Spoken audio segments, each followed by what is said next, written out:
Well, hello there. Kumusta po kayo? How are you? And thank you for tuning in to another edition of Paul Guzman Presents Art. So we're just outside the Catriona Jeffries Gallery here in Vancouver, built on the ancestral territories of the Musqueam, Squamish, and Tsleil-Waututh nations. And we're about to go inside and have a look at a show of paintings. It's a group show called No Exit. So bear with me and as we go in and have a look. Okay, so it's one of those fortuitous moments that I was able to get in touch with Catriona just outside. And so we're just going inside the gallery right now. And we're going to go and have a look at a really interesting painting show. It's a fantastic show. Um, Maybe I shouldn't build it up too much. So we're just going to go in and have a look, all right? These are the gallery entrance. And the show is called No Exit. Just gonna do a pan of the show for a bit. There's two galleries actually, so we're gonna go in this gallery first. So it's a group show with Andrea Carlson, Chukwudubem Ukaigwe, and Eli Bornowsky. And the show is called No Exit. And we're just gonna go through and have a look. And since this is a group show, what I'm going to do is I'm going to go and read from the really informative brochure that they have right in the front. The show is on until March 16th, I believe. So there's still time to go and see the show. And I'm going to try and sort of like go at it a little bit slowly.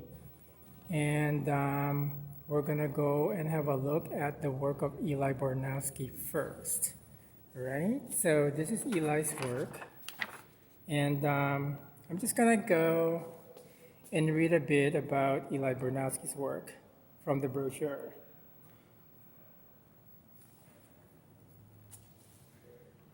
Okay, Eli Bornowsky's mathematically informed compositions introduce some of the formal tactics that allow such expansive patterns to be captured within the frame.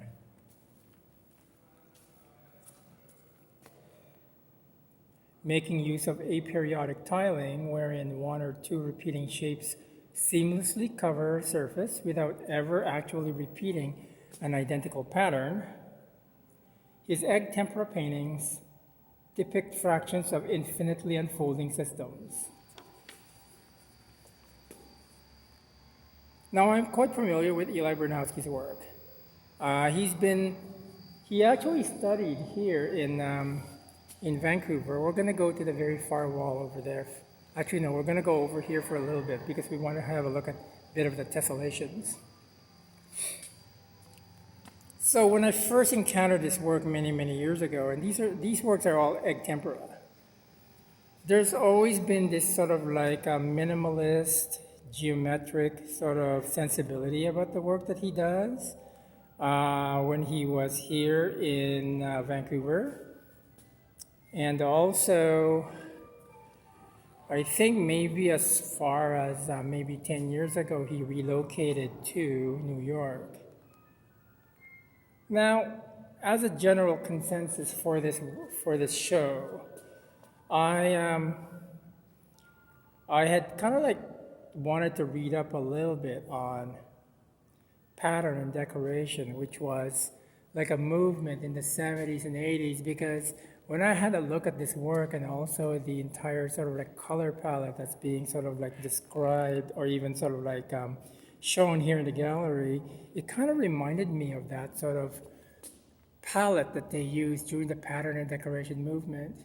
And just to expand on that, let's just gonna go and have a look at the other work in the other gallery. And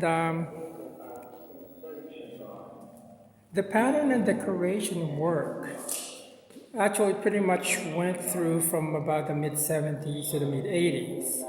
And it's pretty much a movement that kind of was developed in response to the minimalist movements that were going.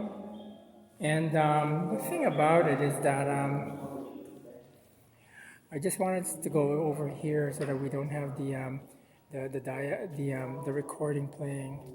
So back to the pattern decorative movement. It almost seems to me like it's kind of like an 80s type of a regurgitation of something that happened in the Victorian era, during like a William and Morris period. And it was really pretty much something that was actually formulated against the minimalist movement, which were really a group of straight white male painters dealing with geometric abstraction. So the color palette of this is actually kind of like reminiscent of that sort of movement, and the paintings in the writings were actually sort of like, they were referring to tessellations of the shapes, because when you look at them, they almost look like they've been rendered mathematically, I mean, if I were to sort of put myself in the position of having to sort of like make these shapes, there's something very sort of exacting about them. But they're all handmade, right? It's almost like, because I'm trained as an engineer.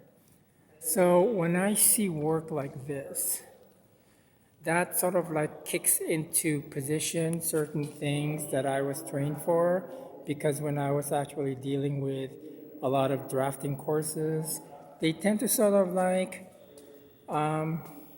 train you to sort of like use mechanisms or tools in order to sort of create complex shapes like this one.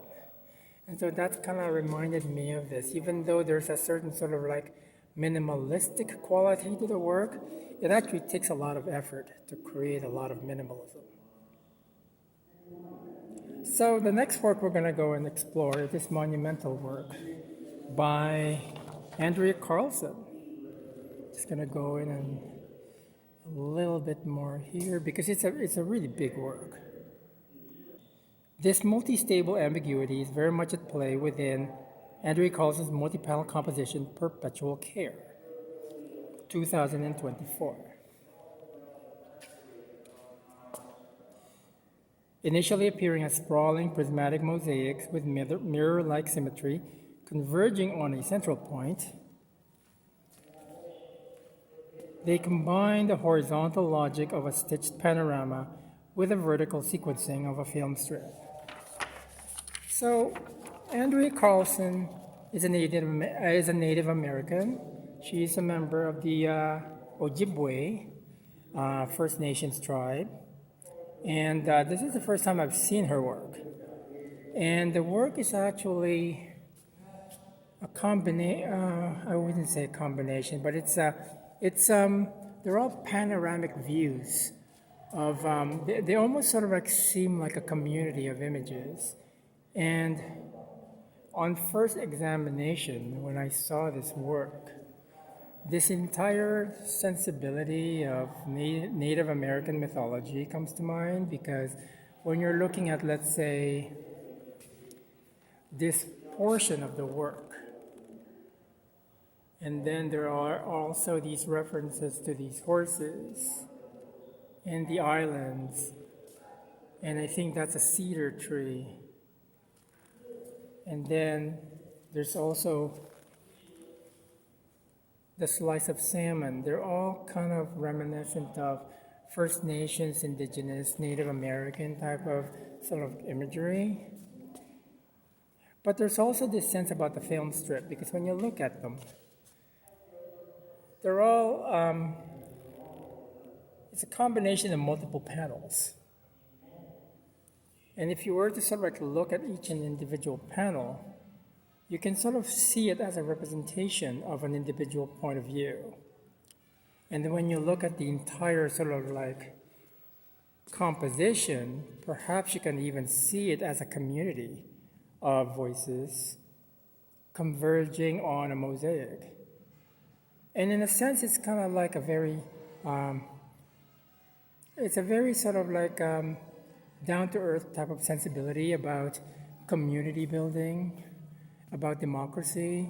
You know, when you have multiple voices and they're trying to sort of like create this grand narrative or grand plan. that will be sort of like for the betterment, perhaps, of society or of the earth.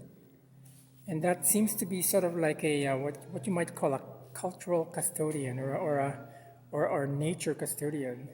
There's always this sense about indigenous cultures that tend to sort of like gravitate towards that sensibility because they tend to believe that we're here on this planet, on this earth, as a temporary residence.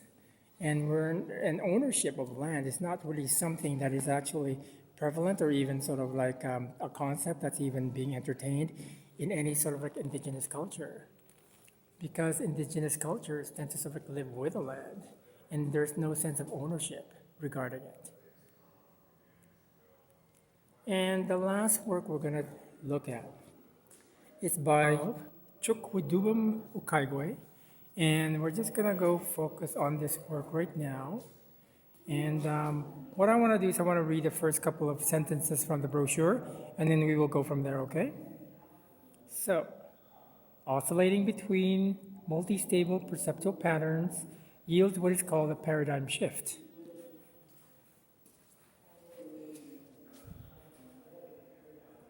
For Chukwudubem Ukaigwe, whose dense and vibrant paintings feature architectural patterns inset with referential vignettes, this shift hinges not only on a confusion of the picture's figure and ground, but on what Ukaigwe calls a paradox of aspirations.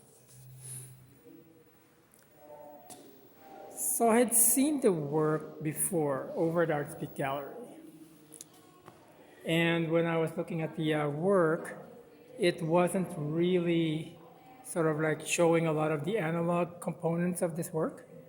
And it's kind of interesting to sort of see the analog components. Like, for example, this piece over here tends to sort of like deal with what I might consider as technicolor modernism or technicolor minimalism.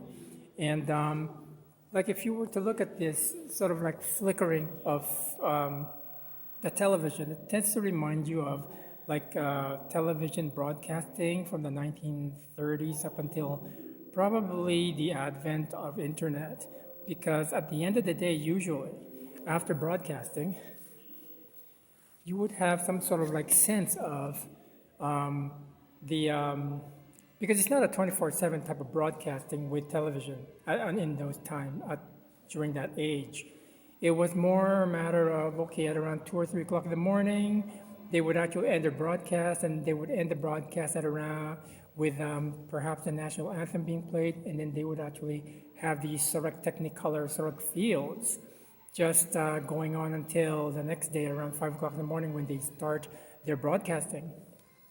So it's kind of interesting how this sort of like sense of analog technology is actually being sort of like used by Ukaigwe in terms of this work, but it also ties it into sort of like video art from, let's say, Nam June Paik. So we're going to go over here now and have a look at some other work by the artist. This one is one of those smaller pieces, and this is kind of like the typical piece that Ukaigwe had shown over at the Art Speak Gallery back in about 2023. And apparently, when I spoke with Catriona about it, it was actually where she found the other work.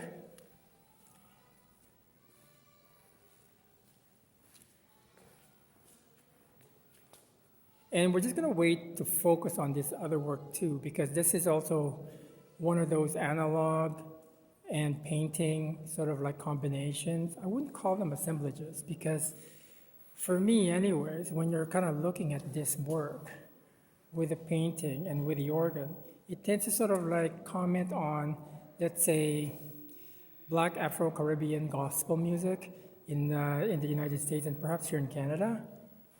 And the thing about it is that the one thing that kind of lends itself toward the entire premise for the show are the paintings themselves, which tend to sort of like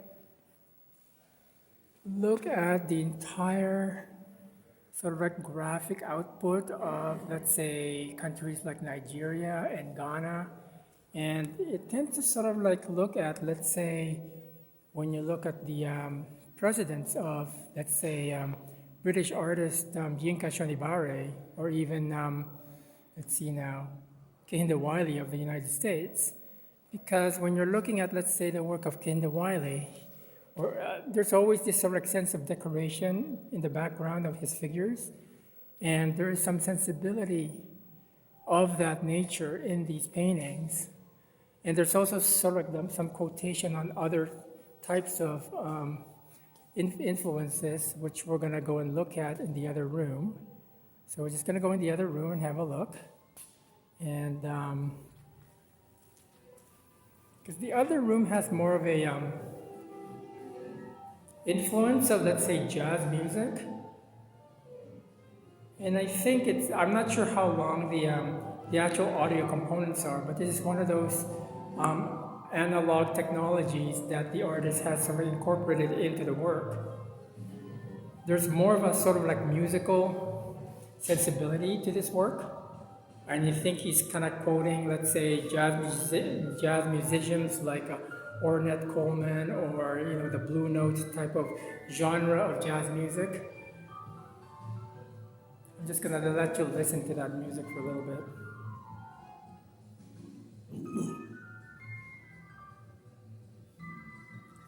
And then we're just gonna go to this painting over here.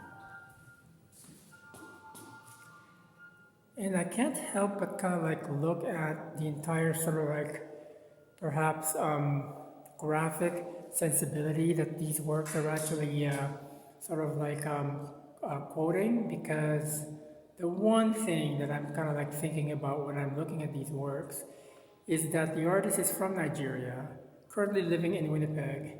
And in Nigeria, there's this sort of like a really large industry in terms of the fabrics, especially sort of like the graphic output of batik fabrics coming from Nigeria, which kind of like originated from Ghana originally, which also originated from Indonesia through the Dutch traders.